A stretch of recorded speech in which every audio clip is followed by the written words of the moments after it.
Hello students, welcome to Magnet Brains. मैं रूपाली वर्मा। आ गए हम फिर से नया चैप्टर। इस बार हम चैप्टर को रिवाइज कर रहे हैं, लेकिन उससे पहले हम आपको एक चीज़ बताते हैं कि हमारे चैनल यानी कि magnetsbrain.com पे आपको जितने सारे वीडियो देखने को मिलते हैं ये 100% फ्री होते हैं। हम कभी ऐसा नहीं करते कि आपको 2 वीडियो फ्री में दें और उसके बाद आपसे बोले कि आगे देखने के लिए आपको कुछ पेमेंट करना पड़ेगा या कोई पैकेज लेना पड़ेगा, परचेज करना पड़ेगा। ऐसा हम कभी कुछ नहीं बोलते। हमारे चैनल पे किंडरगार्टन से लेकर क्लास 12 तक स्टेट बोर्ड में Hindi medium, English medium, olympiad, NTSC सारा ही कंटेंट आपको 100% फ्री प्रोवाइड कराया जाता है। क्यों? क्योंकि हम चाहते हैं कि आपको अपनी स्टडी के लिए किसी भी तरह की समस्या का सामना ना करना पड़े। इसीलिए आपकी हर एक चीज़ हम अरेंज करके भी देते हैं। आप हमारे चैनल पे आएंगे, class wise, book wise, chapter wise हर एक चीज़ आपको टोटली अरेंज्ड मिलेगी। जैसे हम बुक में पेज को टर्न करते हैं तो वन चैप्टर के बाद सेकेंड, थर्ड, फोर्थ होता है, उसी तरीके से यहाँ पर भी वीडियो उसी तरीके से अरेंज किए गए हैं आपकी सुविधा के लिए। तो हमारे चैनल के साथ आगे बढ़ते रहिए ताकि आपकी पढ़ाई जो है वो बहुत ही अच्छी होती रहे। तो आते हैं आज के वीडियो पे। आज का वीडियो जो हम लेकर आए हैं वो है कंप्लीट चैप्टर रिवीजन, यानी कि क्लास 12 हिंदी कोर की बुक है हमारी आरोह भाग 2। उसका अध्याय है 15, चार्ली चैपलिन और हम सब। ये पार्ट विष्णु खरे जी ने लिखा हुआ है। इसका डिटेल एक्सप्लेनेशन और एनसीईआरटी सॉल्यूशन हमारे चैनल पे पहले ही अपलोड किया जा चुका है, तो उसे आप पहले डिटेल एक्सप्लेनेशन के लिए ज़रूर देखिएगा, क्योंकि ये हमारा रिवीजन है। तो यहाँ पर हम जो मेन चीज़ें हैं जो इम्पॉर्टेंट है उनको हम पढ़ेंगे। पहले चैप्टर को समझेंगे, फिर उसके बाद कुछ क्वेश्चंस भी करेंगे जो हमने पहले नहीं पढ़े हैं मगर ये चैप्टर से रिलेटेड है। तो चलिए सबसे पहले शुरू करते हैं हम चैप्टर के सार से, यानी कि इसकी समरी को हम समझते हैं। तो क्या है, शुरू करते हैं। प्रस्तुत लेख में विष्णु खरे ने फिल्मों के महान अभिनेता चार्ली चैपलिन के महत्व का वर्णन किया है। चार्ली चैपलिन की जन्म शती पर लिखे गए इस लेख में उनके काल की दुनिया में दिए गए योगदान और उनके जीवन के पहलुओं को बताया गया है। चार्ली चैपलिन समय, भूगोल और संस्कृतियों की सीमाओं को पार कर भारत सहित विश्व के करोड़ों बच्चों को हंसाया है। उनके विश्व में बहुत कुछ कहा जा चुका है, तो भी अनुमान है कि आने वाले 50 वर्षों तक उनके बारे में कहा जाएगा। तो अब ये जो पार्ट हमारे सामने आ रहा है, इस पार्ट में क्या है, हम चार्ली चैपलिन जी के बारे में पढ़ेंगे, उनका क्या उनके विषय में, और साथ ही उनका क्या योगदान रहा है। उनको हम जब भी देखते हैं, उनकी जितनी भी हमने पिक्चर्स देखी सब ही मूक रहती हैं, यानी कि उनमें वर्डिंग्स नहीं होती। वो एक्शन के थ्रू या इमोशंस के थ्रू हमें हंसाते हैं, रुलाते हैं। मोस्टली उनकी कॉमेडी ही रही। तो यहाँ पर एक क्या कहते हैं, होता है ना कि जैसे हम हिंदी जानते हैं तो हम हिंदी, दूसरा को इंग्लिश है, मराठी है, मलयालम। तो यहाँ पर उनके साथ, उनकी पिक्चरों के साथ ये चीज़ रही कि लोगों उसमें कोई लैंग्वेज नहीं थी, तो लैंग्वेज ना होने की वजह से उसके समझने में किसी को किसी तरह की बाधा नहीं आई। बहुत सारे लोगों ने उनके बारे में लिखा है और आगे आने वाले बहुत सारे समय तक ये सारी बातें उनके बारे में लिखी जाती रहेंगी। क्यों? क्योंकि आप देखेंगे, अभी हम आगे चैप्टर में भी बताएंगे कि चार्ली चैपलिन और हम सब, अर्थात कहीं ना कहीं हर व्यक्ति के अंदर वो हुनर होता है जो हम चार्ली चैपलिन के अंदर देखते हैं। उन्होंने अपने उस हुनर को निकाल के बहुत ज़्यादा निखारा और हमारे सामने प्रस्तुत किया। तो हम सब भी कहीं ना कहीं अंदर से चार्ली चैपलिन हैं। तो इसको हम आगे समझेंगे, आगे पढ़ना शुरू करते हैं। उनकी फिल्में भावनात्मक आधार पर होती थी। यही कारण है कि वैज्ञानिक मरीज सभी समान रूप से उनकी फिल्मों के रस लेते थे। चैपलिन के दर्शकों की वर्ग तथा वर्ण व्यवस्था को तोड़कर लोकतांत्रिक भावनाओं को बल दिया। तो अब यहाँ पर क्या कह रहे हैं, उनकी जो फिल्में हैं वो भावनात्मक तौर पे, यानी कि हमारे इमोशंस से जुड़ी होती है। अब आप ये बोलेंगे कि ये इमोशन से हम कैसे जुड़ें? हम इमोशन से उन लोगों के साथ जुड़ते हैं जो हमारे बहुत करीब होते हैं। खास तौर से ये ब्लड रिलेशन में हम लोग को देखने को मिलता है। मम्मा हैं, पापा हैं, भाई हैं, बहन, इनके साथ हम इमोशनली बहुत ज़्यादा अटैच हो जाते हैं, या कोई बहुत ही ज़्यादा फास्ट फ्रेंड हो। तो एक ऐसा व्यक्ति ना जिससे हम मिले, ना जिसको हमने देखा, उसके तौर पे हम भावनात्मक कैसे जुड़ते हैं? वो जुड़ाव होता है हमारी परिस्थितियों को हमारी आंखों के सामने लाना, और वो परिस्थितियों में चार्ली चैपलिन खुद फंसते हैं और कितने रोचक तरीके से अपने आप को निकाल के बाहर लेकर आते हैं ये सारी चीजें। क्यों? क्योंकि आप अगर उनकी फिल्मों में ये चीज देखोगे तो अपने आप को खुद उनकी फिल्मों के साथ या उनके साथ अपने आप को जुड़ा हुआ पाओगे। इसीलिए चाहे मरीज हो चाहे वैज्ञानिक कोई भी हो, क्योंकि वो एक वैज्ञानिक के तौर पे भी आए अपनी फिल्मों में, वो एक मरीज के तौर पे भी आए, एक पुलिस वाले के तौर पे भी आए, एक चोर के तौर पे भी आए, हर एक उन्होंने कैरेक्टर को निभाया है और हम सबको हंसाया है। तो हर व्यक्ति अपने आप को कहीं ना कहीं जुड़ाव उसमें महसूस करता है। उनके अनेक करुणा मिश्रित किरदारों ने पूरे विश्व को हंसाया है। उन्हें बाद में अपनी माता के पागलपन से जूझना पड़ा, और यही नहीं, पूंजीवादी और साम्यवादी के नशे से चूर समाज को की धुतकार भी सहन करनी पड़ी। तो क्या हुआ, उन्होंने हम सबको हंसाया, लेकिन एक कंडीशन ऐसी भी आई कि उनकी माता को जो है वो थोड़ा सा मेंटली डिसेबल हो गई, जिसके कारण से उन्हें काफ़ी हद तक अपनी माता के साथ समय गुजारना पड़ा और उनको संभालना भी पड़ा। फिर धीरे आगे और उनके परेशानी आई। जिस समय वो थे उस समय पूंजीवादियों और साम्यवादियों का वर्चस्व था, और उस समय गरीब लोगों को या जो बहुत इंपॉर्टेंट नहीं होते थे उनको बहुत ही ज्यादा प्रताड़ित किया जाता था। तो इस प्रताड़ना या धुतकार को चार्ली चैपलिन ने खुद सहा, और इसको भी परिस्थितिवश हमारे सामने उन्होंने पेश भी किया और बहुत ही अच्छी फिल्में बनाई और हमारे सामने पेश किया, जिससे हमें हंसी आए, लेकिन एक्चुअल में वो उनके जीवन में बीता था। उनकी नानी खानाबदोश जाति से संबंधित थी। खानाबदोश मतलब जो खाने के लिए, मतलब इधर से उधर अब लोग अपने जैसे जब बंजारे होते हैं इधर उधर अपना जगह टेंट लगाते रहते, कुछ दिन यहाँ कुछ दिन वहाँ कुछ दिन वहाँ, उस तरीके से। और उनके पिता यहूदी थे। इन्हीं कारणों से चार्ली हमेशा के लिए बाहरी और घुमंतु बने। ठीक है, घुमंतु का मतलब जो उनकी नानी जिस तरीके से घूमती रहती थी, तो ये चीज उनके अंदर भी आई और वो भी इधर उधर घूमते रहते थे।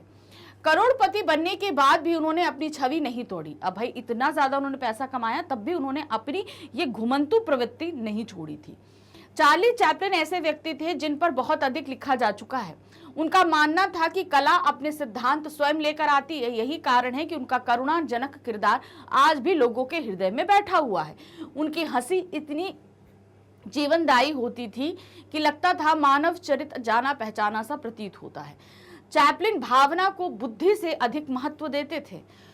तो यहाँ पर उनके जो करुणा, यानी कि वो ऐसी सिचुएशन में फंसते थे जिन सिचुएशन में हम फंसे तो हम रो देंगे, हमको तकलीफ होगी, लेकिन तब भी वो इस तरीके से एक्ट करते थे कि उनकी इस करुणापूर्ण अभिनय की वजह से हम हंस देते थे। उनके बारे में बहुत सारा लिखा गया है, सबने पढ़ा है। तो उनका मानना ये था कि हम जब अपने आप को कहते ना, वो एक अभिनेता थे, तो जब हम दर्शक से कनेक्ट हो जाते हैं, हाँ, और ये कनेक्ट करने का तरीका ये नहीं होता कि आई टू आई, क्योंकि भाई ये दर्शक है, वो पहले फिल्मांकन हो चुका है, तो आई टू आई कनेक्शन तो हो ही नहीं सकता। तो यहाँ दर्शकों के साथ कनेक्ट होने का कारण होता है परिस्थिति जो होती है। जिन किरदारों को हम निभाते हैं उनमें हम ऐसी परिस्थितियों को डालें जिससे सामने वाला महसूस करे, अरे ये तो मेरे साथ भी घटित हुआ था। तब क्या होता है, वो पिक्चर के साथ अपने आप को जोड़ने लगता है। दर्शक क्या होता है, वो मूवी के साथ अपने आप को जोड़ता है, और तब वो ये पाता है कि वो जो सामने व्यक्ति अभिनय कर रहा है वो कहीं ना कहीं मैं हूं।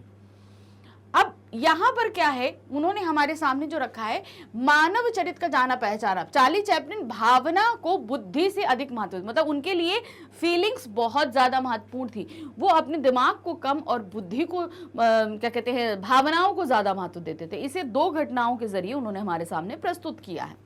एक घटना हुई थी जब उनकी माता ने उन्हें ईसा मसीह का जीवन पढ़कर सुनाया, जिसका वर्णन उन्होंने अपनी आत्मकथाओं में लिखा। जब ईसा मसीह के जीवन के बारे में उनकी माता ने उनको बताया तो वो बहुत भावनात्मक हो गए थे।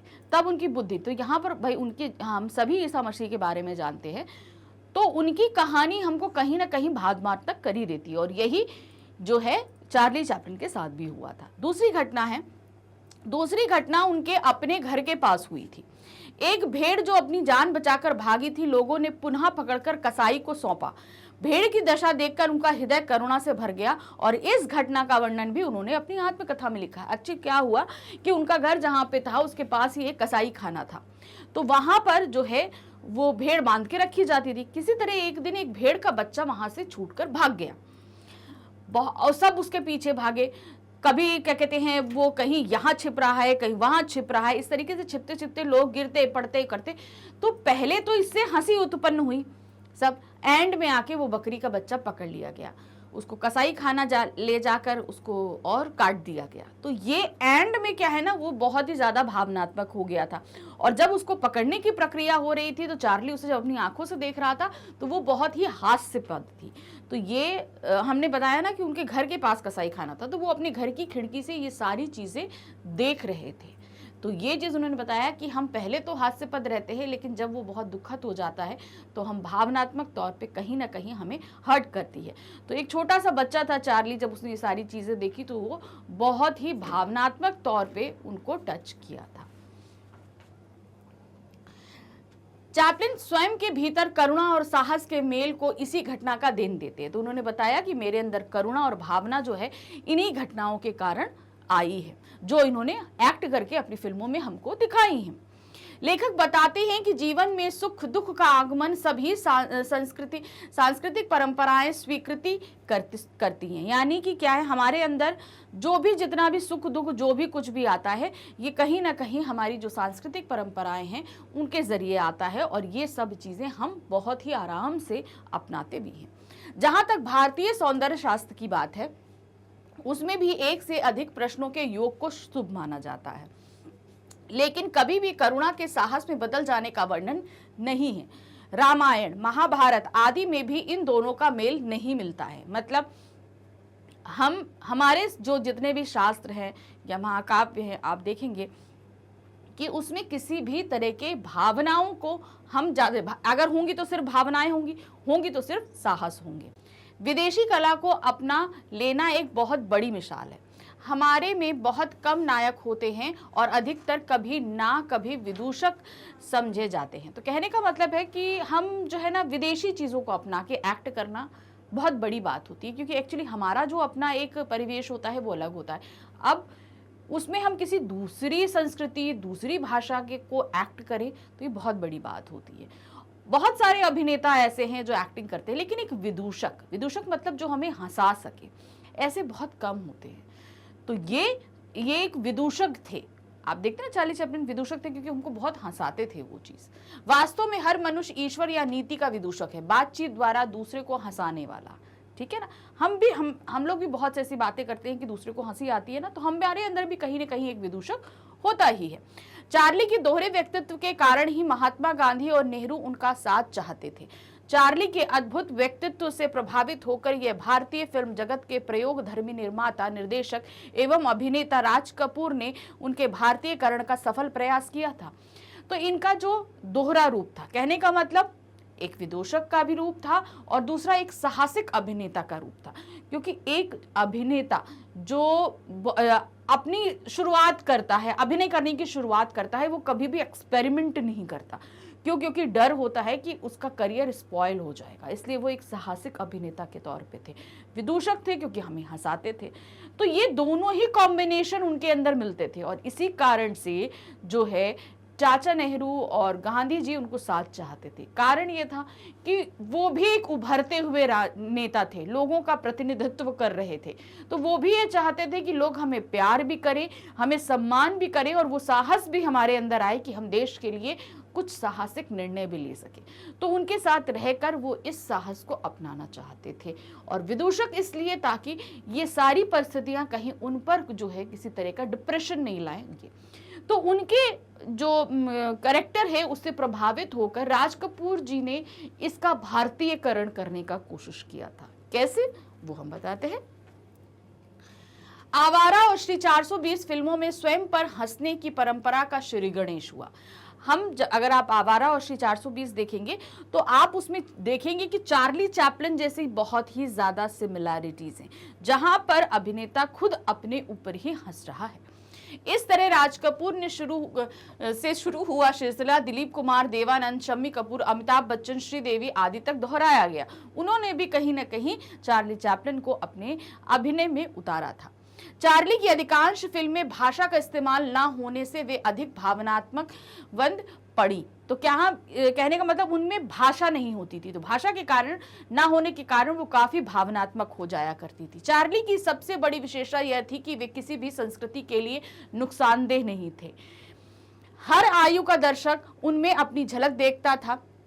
हिंदी साहित्य में प्रेमचंद की रचनाओं के पात्र हमारे आसपास के लगते हैं, वैसे ही चार्ली में हमें अपना रूप दिखाई देता है। हमारे यहाँ चैपलिन का रूप केवल होली के त्योहार पर दिखाई देता है। चार्ली गौरव, शक्तिशाली और कठोर परिस्थितियों में खुद पर अधिक हंसते हैं। तो यहाँ पर चार्ली चैपलिन का जो रूप है वो हम अपने अंदर देखते हैं, हर किसी के अंदर होते हैं। वही चीज यहाँ पर बताया गया, हर आयु का दर्शक जो है उनके साथ है। वो किसी भी संस्कृति या सभ्यता या धर्म या जाति को कभी भी हार्म नहीं किया, क्योंकि इन सब चीजों के मुद्दों पर उन्होंने कभी भी किसी तरह का व्यंग नहीं किया। उन्होंने हमेशा जन सामान्य की परिस्थितियों को हमारे सामने रखा और उसी से हमको हंसाया।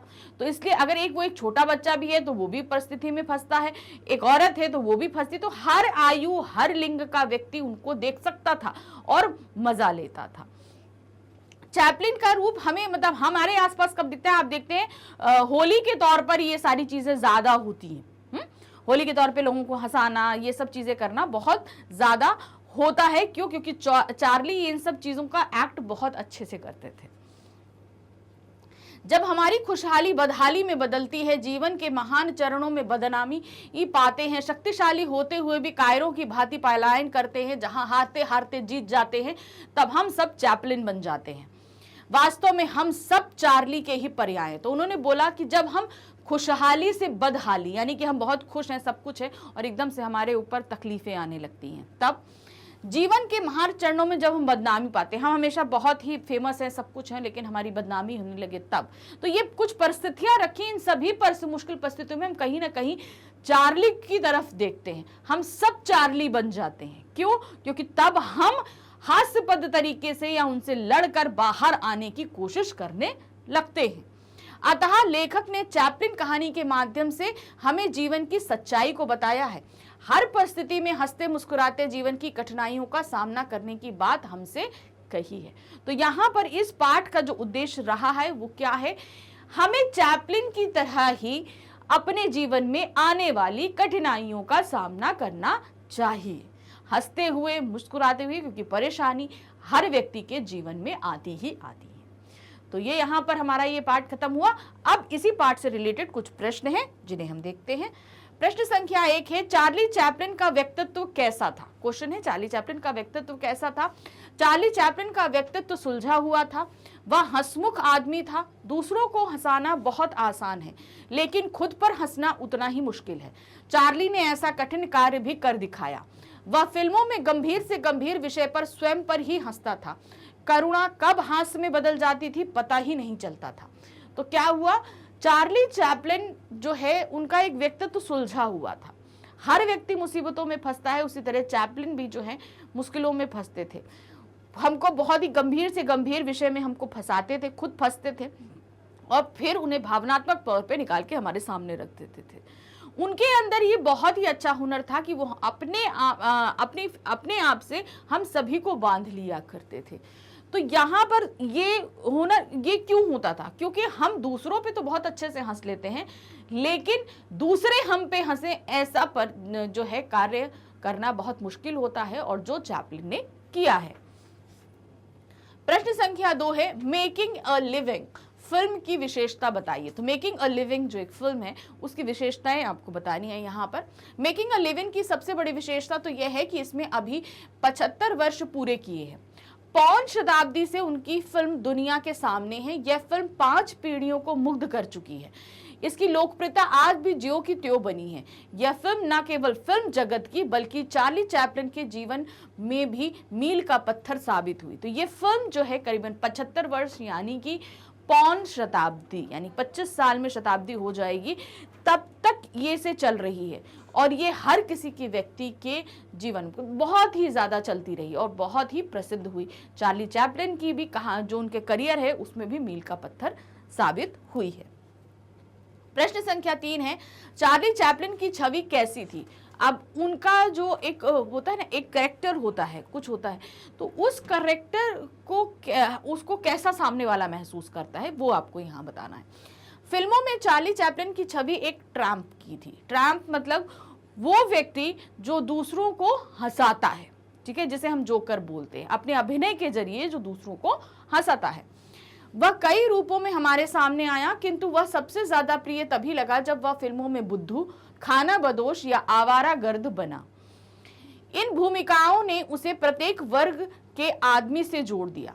इन रूपों की जीवंत भूमिका ने उसे विश्व में लोकप्रिय बनाकर रख दिया। चार्ली चैपलिन अब अभिनेता यानी कि हास्य कलाकार ना रहकर ट्रैम्प बन चुका था। यही उसकी लोकप्रियता थी। तो यहाँ पर वो क्या थे, बहुत ही फेमस हुए। क्यों? क्योंकि अपने अभिनय के कारण। वो सिर्फ एक हास्य कलाकार क्या होता है ना, वो कुछ जगह करेगा, ठीक है, कुछ चीजें कुछ करेगा, आप लोग हंसेंगे, खत्म। लेकिन हर समय ये परिस्थिति जन्य करना, अपने अभिनय से दूसरों को हमेशा अपने ऊपर हंसाना, ये बहुत ही मुश्किल कार्य होता है। तो वो एक तमाशबीन, जिसको हम बोलते हैं ना, एक तमाशबीन, तमाशा करके वो हमको हंसाता है, हमें एंटरटेन करता है। तो एक एंटरटेनमेंट नहीं, वो तमाशा करके हम ऐसी परिस्थितियां पैदा करे कि हमें हंसी आए, तो वो कहलाता है ट्रैम्प। प्रश्न संख्या 4 है, चार्ली के जीवन पर किस घटना का प्रभाव ज्यादा था? कौन सी ऐसी घटना थी जिसका प्रभाव उन पर बहुत पड़ा था?